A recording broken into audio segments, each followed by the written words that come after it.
Welcome to OCD Clarity. My name is Luc, and this video title is not a clickbait.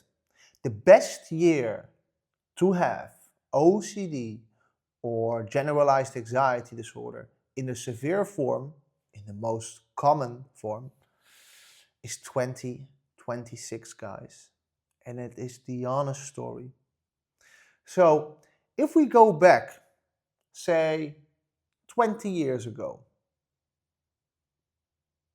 do you think people were widely recovering of OCD? Don't think so. This 2006, guys. YouTube wasn't very big. Internet was developing, but forums were present, but stories of people recovering, guide, a path to take to reach full recovery. If you do this, if you do that, you have a high probability of fully recovering from OCD. Was non-existent. It's not long ago, guys. So imagine 50 years ago, in the 1970s, how fucked were you if you had OCD? Because back then, there was no internet, guys. You needed to go to the library to look up stuff, right?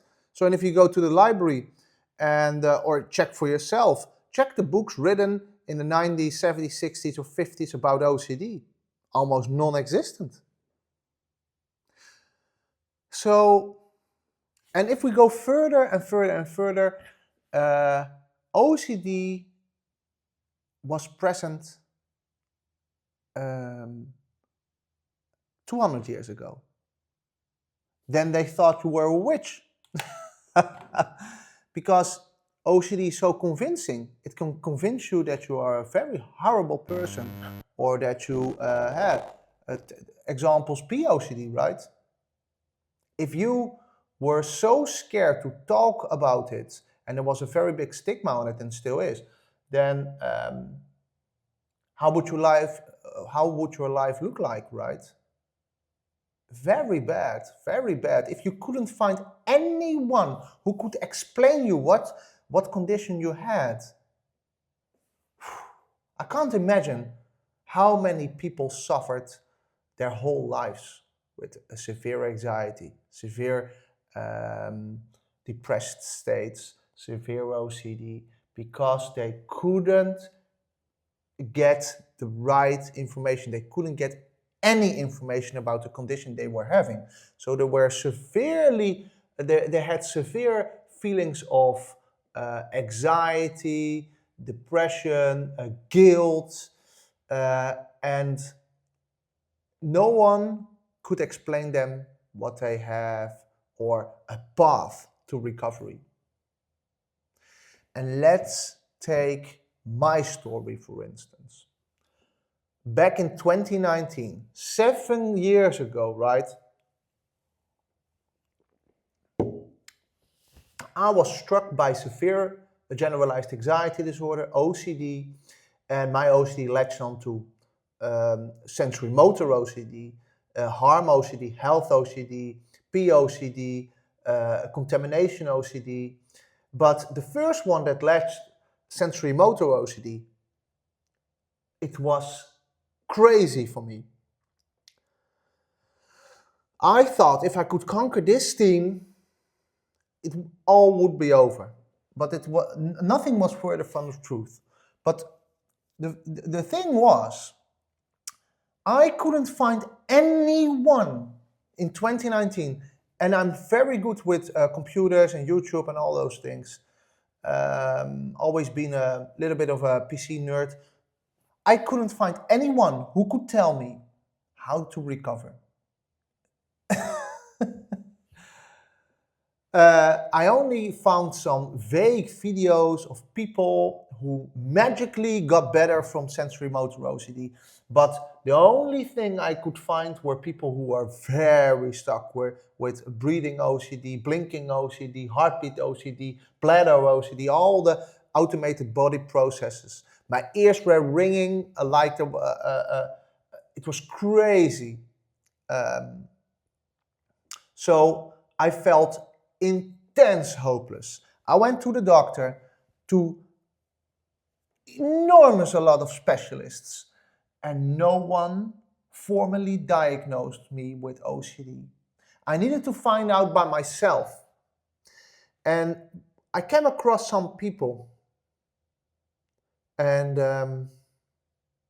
at the beginning, and here, when I saw the doctor, he said, you have anxiety disorder, and here you got some pills. Okay, but I never took them. Here there are some sleeping pills. I took them one or twice, but I didn't think that would cut it right. So I find some guys on the internet about sensory motor OCD, hyper awareness OCD. And I thought, this is the exact thing I'm having. But the thing was, they couldn't explain, or they were stuck by themselves. I couldn't find anyone to talk to ask questions about what do I need to do in order to reach full recovery. So I was stuck as hell for years, guys, for years. And then health OCD, harm OCD, POCD latched. And but at that time, a little bit more information was coming out. And because I made the conclusion that here in a very developed country, I couldn't find the right guidance and the right therapist to help me, because I only could find therapists who said they were OCD specialists, but never had it by themselves, and were missing all the nuances of OCD. And if I'm really being honest, sensory motor OCD, nobody knew what I was saying here. I said, I can't stop thinking about my breathing. They said, yeah, okay, but what is the problem, Luke? There you have your answer, right? So then I spoke to people who actually recovered from other themes, because I couldn't find anyone. Then I spoke to people who recovered from contamination OCD, health OCD, and I just asked them questions. How did you do it, and what did you do? And then more information came out about how people were reaching full recovery of OCD, no matter the theme, no matter how many teams latched it. And that is the exact thing I implemented for myself. I was my own guinea pig. I was my own experiment, right? Because I was so stuck, guys. I was treatment resistant. I was 24/7 having anxiety, multiple panic attacks a day. It was horrendous. I couldn't live like this. And this is a situation for very lot of people. But I committed myself into getting better. So guys, 2026, still people are not recovering. Look into the forums, look into big OCD YouTube creators, read the comments. People are severely stuck. Check it on Reddit, check it on TikTok. See it for yourself. Check it for yourself. If you are not feeling better within years of doing work, you need to change things. You need to really change things. And that was my story. I tried a path of meditation, not working for several times. I thought I was overworked. I was stopping seeing friends, stopped doing things. I avoided everything. And I only got worse and worse and worse. Then you go to a therapist now in 2026, and you still are not getting the right information. They say exposure and response prevention, ERP, is the gold standard. If you have sensory motor OCD, ERP, you don't need to do ERP. If you have contamination OCD, for instance, it is very wise to do exposure and response prevention. But the other side of ERP is that it can become very compulsive. And it will do that for almost every severe OCD sufferer, including me. I had harm OCD, and I was doing exposures to all the knife onto my neck to see if I wouldn't end my own life. And I was doing that day in, day out to get a sense of certainty that I wouldn't do it. And after I did the exposure, I felt better. But that needed to stop. I needed to go with uncertainty. So, and now I'm speaking to a lot of people who need help. And I asked them, have you already fully read the OCD Clarity Action Plan I made for free?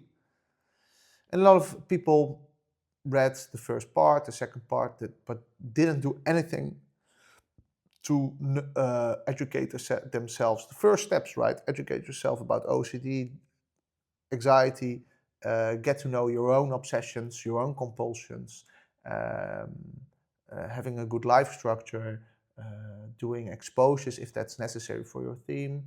And I understand it is very hard. I really do. And that's the reason I offer one-to-ones to guide people through this process. And for severe cases, it is almost necessary for someone to help you.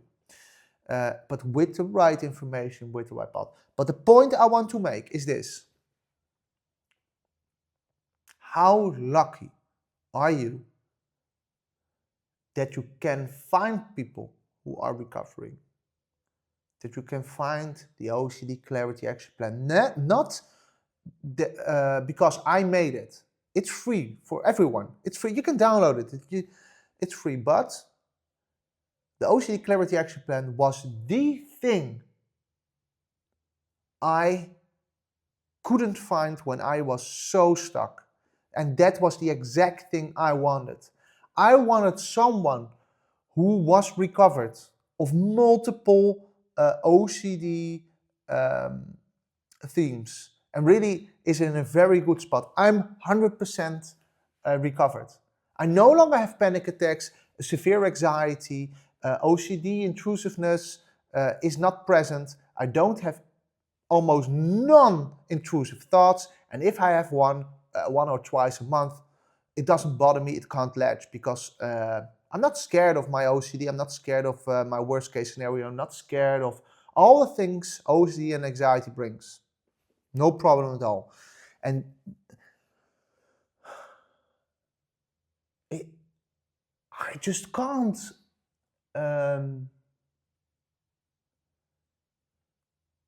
understand why people are not willing to follow the steps in the OCD Clarity Action Plan. Just go for it. You have only one life, guys. Go for it, and you can really, everyone can recover. But it is not easy. It is hard, but it is not too hard, right? So this is a message of hope. Download the OCD Clarity Action Plan. If you need any help, please reach out. And I already covered a lot of topics about how to get better, but in the next video I will go in depth in about I will tell more and go in depth about cognitive behavior therapy, CBT, which is a very important part in the recovery journey. It is not the whole story. Just as ERP is not the whole story, just as having a good life structure, eating healthy, or reading about OCD, what it is, getting to know your own OCD and your own obsessions and your own compulsions. It are all different segments of the recovery journey, and you need them all. You need to stop compulsions. You need to educate yourself about OCD, but also you need to do cognitive behavioral work. And if you do them right, you can reach full recovery, everyone. So thank you for watching, and have a nice day.